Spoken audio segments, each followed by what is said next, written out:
마태복음 8장 14절에서 17절 말씀입니다. 마태복음 8장 14절에서 17절 말씀 합독하십니다. 예수께서 베드로의 집에 들어가사 그의 장모가 열병으로 앓아 누운 것을 보시고 그의 손을 만지시니 열병이 떠나가고 여인이 일어나서 예수께 수종 들더라. 저물매 사람들이 귀신 들린 자를 많이 데리고 예수께 오거늘 예수께서 말씀으로 귀신을 쫓아내시고 병든 자들을 다 고치시니 이는 선지자 이사야를 통하여 하신 말씀에 우리의 연약한 것을 친히 담당하시고 병을 짊어지셨도다 함을 이루려 하심이더라. 아멘. 예수님 산상수훈을 들려주시고 산 아래로 내려오신 후에 오늘 본문에 있는 말씀은 세 번째 병자를 고쳐주시는 말씀입니다. 그 사람은 베드로의 장모다라고 말씀을 하고 있죠. 베드로를 성경에서 보면 참 재미있는 분이죠. 어부였고요. 또 예수님 부름받고 12제자가 되고 예수님의 수제자가 되고 또 예수님 십자가 달리실 때 3번 모른다고 부인하고 도망갔다가 또 예수님 부활하시고 찾아가셨을 때 다시 예수님께로 돌아오고 또 요한복음 21장 보시면 내 어린 양을 먹이라 마지막 목양의 위임을 받습니다. 그리고 나중에 이제 쿼바디스 도미네 뭐 그런 말 여러분 아시는 것처럼 예수님 뒤를 따라서 로마에서 십자가를 지고 거꾸로 달려 순교했습니다. 그 자리가 성지가 돼서 뭐 소위 바티칸 또 로마에 있는 베드로 대성당이 이제 그 순교당한 자리다라고 알려져 있고 지금도 수많은 사람들이 베드로 성당을 바티칸을 가보기도 합니다. 오늘 본문 말씀 보시면 베드로가 결혼을 하고 그리고 가정을 이루고 삶을 살다가 예수님의 부름 받아서 제자가 됐습니다. 근데 또 예수님 제자 된 다음에는 뭐 가정에 전념할 수 없으니까 뭐 좀 가정에 아무래도 소홀함이 있었겠죠. 근데 어느 날 그 가정에 있던 장모가 열병이 나서 끙끙 앓아 누운 것을 보고 누군가가 베드로의 장모님이 병들어서 누워 있습니다. 가서 좀 고쳐주시면 좋겠습니다. 그런 말씀을 듣고 베드로 집에 가셔서 장모를 고쳐주시는 말씀입니다.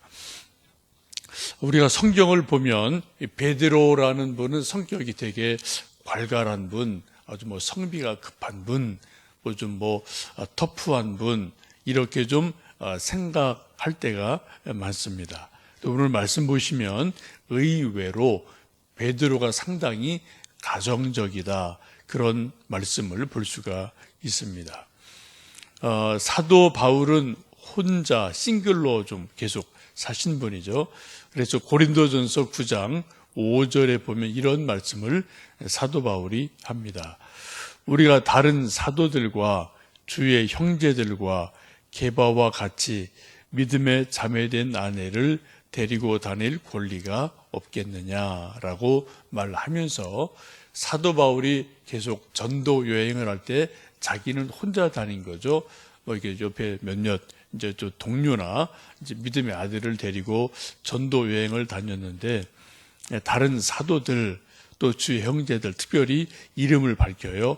게바와 같이 믿음의 자매 된 아내를 데리고 갈 수가 없겠느냐라고 말하면서 베드로가 전도 다닐 때 어떻게 했다고요? 동부인하고 다녔다. 그래서 지금 게바의 이름을 이렇게 특정하면서 아내를 데리고 다녔다라고 말합니다. 이 말씀을 보시면 게바 베드로죠. 베드로가 전도 여행을 다닐 때 동부인하고 다닌 것 같습니다. 이건 뭐 정상이죠. 결혼한 사람이라면 뭐 동부인하고 가는 게 정상이죠. 요즘도 소위 이제 목사들이 어디 세미나를 간다든지 뭐 부흥의 인도를 간다든지 이런 전도 여행을 갈 때는 어떻게 해요? 같이 부인하고 가는 게 이게 정상이죠. 물론 특별한 경우 혼자 갈 때가 있겠지만 뭐 좀 특별하지 않은 보통의 경우에는 같이 동부인하고 하는 것은 지극히 정상인 줄로 압니다. 이것을 보면 상당히 베드로가 가정적인 면이 있는 남자인 것을 볼 수 있겠습니다. 더군다나 마태복음 8장 14절 말씀 보시면은 베드로의 집에 장모가 있는데 열병으로 누워 있다라고 말씀을 하셔요. 이것을 보면 두 가지 중에 하나입니다. 베드로가 장모님을 모시고 살았든지 아니면 병들어서 임시 베드로 집에 오셨든지 뭐 둘 중에 하나겠죠. 어쨌든 이것을 보면 상당히 베드로가 가정적인 면이 있다. 또 아내를 잘 챙기고 다정다감한 면이 있다라는 것을 볼 수 있겠습니다.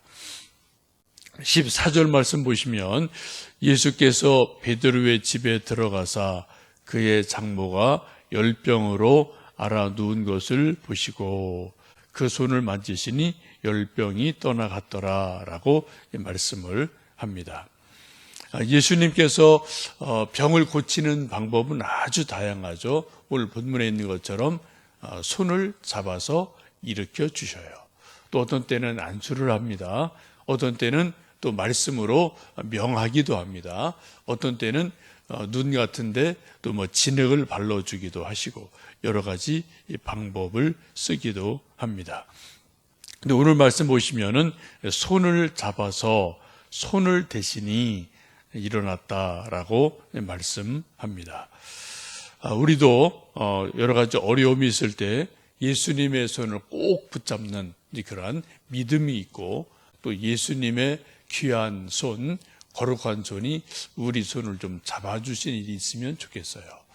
우리 어린 아가들, 우리 이제 또 수요일 날 보면은 가민이 이런 한 살 배기 애들이 좀 나오는데 걸음걸이가 아무래도 뭐 뒤뚱뒤뚱 하니까 엄마가 좀 손을 잡고 가기도 하고 또 지켜보기도 하고 우리 인생이 어른이 돼도 뭐 비슷하죠.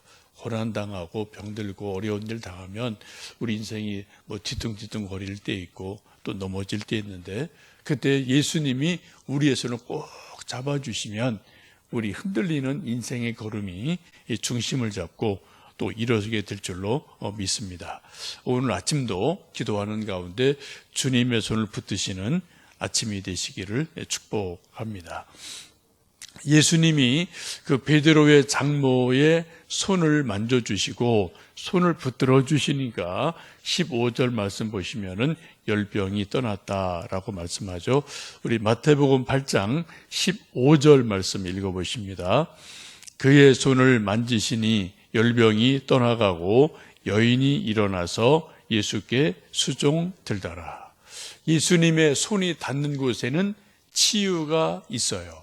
기적이 일어납니다. 죽은 자도 살아납니다. 여러 가지 기적이 예수님 손을 통해서 일어나게 되죠. 지금 이 말씀을 보시면 이제 열병이 떠나고 건강을 회복한 베드로의 장모님이 하신 일이 뭔가요? 여인이 일어나서 예수께 수종 들더라라고 말씀하고 있습니다. 아마도 이 병이 나은 베드로의 장모님이 좀 예수님을 위해서 뭐 다과를 준비하고 혹은 뭐 식사 준비를 하고 음식을 준비하고 이런 일을 해서 감사함을 예수님에게 표시한 것을 볼 수가 있습니다. 예수님의 은혜로 병이 낫고 나서 이 베드로 장모가 그동안 친구 못 만나서 나 친구 만나러 가야 돼요. 또 어디 뭐 소풍 좀 가야 돼요. 슈퍼 좀 가야 돼요. 뭐 이렇게 하지 않았다는 거예요. 예수님을 수종 들었다라고 말씀하고 있습니다. 우리도 인생이 병이 들든 또 이런저런 고난이 있든 또 인간 관계가 있든 어려움을 당하면은 우리가 정상적인 생활하기가 참 힘들죠. 일단 병이 들든 어떻게 되면은. 그런데 예수님의 은혜로 문제가 해결되고 난 다음에 우리가 어떻게 하느냐, 이건 아주 중요한 우리 믿음의 자세가 됩니다. 적지 않은 사람들은 예수님께 병 고쳐주시면 예수님 더 잘 섬길게요, 사명 잘 감당할게요, 이런 기도를 하고 약속을 하는데 막상 문제 해결되면은 어디 소풍 가기 바쁘고 놀러 가기 바쁘고 친구 만나러 가기 바쁘고 그동안 못한 일 때문에 막 이제 바깥으로 나돌아다니는 일들이 많이 있어요. 오늘 성경 보시면 베드로의 장모님은 예수님을 수종 들었다라고 말씀합니다. 여러분, 우리 인생이 문제가 종종 있습니다. 답답한 일 당할 때 있습니다. 또 우리가 예수님께 더 기도해야 되죠. 예수님 손을 붙들어야 되죠. 그리고 문제 해결이 되면 어떻게 해요? 예수님께도 잘 예수님을 수종드는 것, 주님의 일을 더 잘하는 것, 이것이 주님께 대한 은혜의 고백인 줄로 믿습니다. 이제 이 예수님께서 장모님을 고쳐주고 그러니까 소문이 쫙 나게 되죠. 16절 보시면 저물 때쯤 되어서 많은 사람이 귀신 들린 자를 데려오고 병든 자들을 베드로의 집으로 데리고 오는 것을 볼 수가 있습니다. 그런데 예수님이 이 귀신 들린 자, 병든 자들을 고쳐주시는데 16절 말씀 보시면 특별히 말씀으로 귀신들을 쫓아내셨다라고 말씀을 하고 있습니다. 예수님 병 고치는 방법은 안수하시고 또 말씀으로 선포하시고 또 꾸짖기도 하고 또 여러 가지 다양한 방법이 있어요. 근데 오늘 말씀 보시면 말씀으로 귀신들을 쫓아내셨다라고 말씀하고 있습니다. 아주 중요한 말씀이죠. 말씀으로, 하나님의 말씀으로 귀신들을 쫓아내셨다라고 말씀을 합니다. 히브리서 4장 12절 말씀 보시면 하나님의 말씀은 살았고 운동력이 있어서 좌우의 날선 어떤 검보다도 예리하여 우리 마음의 뜻과 생각을 감찰하시고 육신과 골수와 관절을 찔러 쪼개기까지 하신다라고 말씀을 하죠. 하나님 말씀은 지금도 살아있는 말씀입니다. 이 성경 말씀은 지금도 살아있는 하나님의 말씀입니다. 여러분, 성경 말씀 읽을 때 정말 살아있는 하나님의 말씀을 깨닫고 느끼고 또 그런 능력을 체험하시는 은혜가 있기를 축복합니다. 그러려면 자꾸 성경 말씀을 읽으셔야 되고요, 묵상하셔야 되고요, 큐티 하셔야 되고요, 자꾸 성경 말씀을 깊이 좀 이렇게 보는 그러한 우리의 마음이 필요하죠. 하나님의 살아있는 말씀이 하나님 말씀 우리에게 깨달아지든 이해가 되든 아니면 가끔 그런 일이 있어요. 하나님의 음성이 들려지시든 그런 일이 있으면 반드시 하나님의 역사가 일어납니다. 문제 해결이 됩니다. 하나님의 말씀의 능력이 우리에게 임하게 되죠. 여러분, 오늘도 이 말씀 듣고 이따 또 개인 기도 하실 때 여러분에게 하나님 내게 지혜를 주십시오, 말씀을 주십시오, 하나님의 살아있는 말씀을 좀 저에게 들려주십시오. 어제도 우리가 말씀 보신 것, 가버나움에서 백부장도 그렇게 말씀하잖아요. 예수님 네 집에 가겠다 그랬더니 우리 집에 오심을 감당하지 못하겠습니다. 다만 말씀으로만 하옵소서. 그러면 내 하인이 낫겠습니다. 말씀만 하시면 낫겠습니다. 이게 백부장의 믿음이었어요. 그랬더니 내 믿음대로 되라 라고 말씀하시니까 그 하인이 즉시 나았다라고 말씀을 합니다. 하나님의 말씀에 집중하시고 하나님 말씀이 살아있는 말씀으로 오늘 아침에 깨달아지고 믿어지고 또 들려지는 은혜가 있기를 축복합니다. 이처럼 귀신을 쫓아내시고 병든 자들을 고치신 것을 17절 보시면 이사야 선지자가 예언한 말씀을 이루신 거다라고 말씀하죠. 그 말씀은 우리의 연약한 것을 친히 담당하시고 병을 짊어지셨도다라는 이사야 선지자의 말씀이 이루어진 것이죠. 이사야 53장 이게 이제 4절 말씀인데 5절 말씀은 이렇게 말씀이 됩니다. 그가 찔림은 우리의 허물을 인함이요 그가 상함은 우리의 죄악을 인함이라. 그가 징계를 받음으로 우리가 평화를 누리고 그가 채찍에 맞음으로 우리가 나음을 입었도다. 우리가 너무나 잘 아는 말씀이죠. 예수님 십자가에 달려 돌아가심으로 우리가 죄 용서함 받고 또 예수님 채찍에 맞으시고 고난 당하심으로 우리가 병 고침을 병 나음을 얻었다라고 말씀합니다.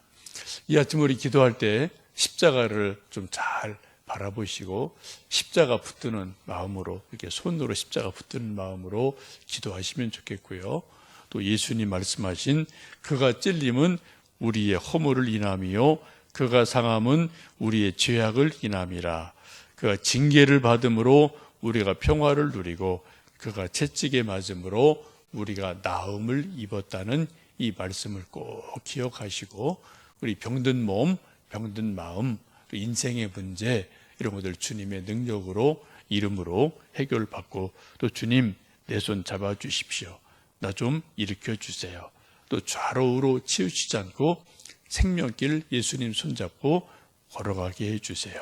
기도하는 가운데 주님의 치유하심, 위로하심을 덧입는 하루 되기를 축복합니다. 함께 기도하겠습니다.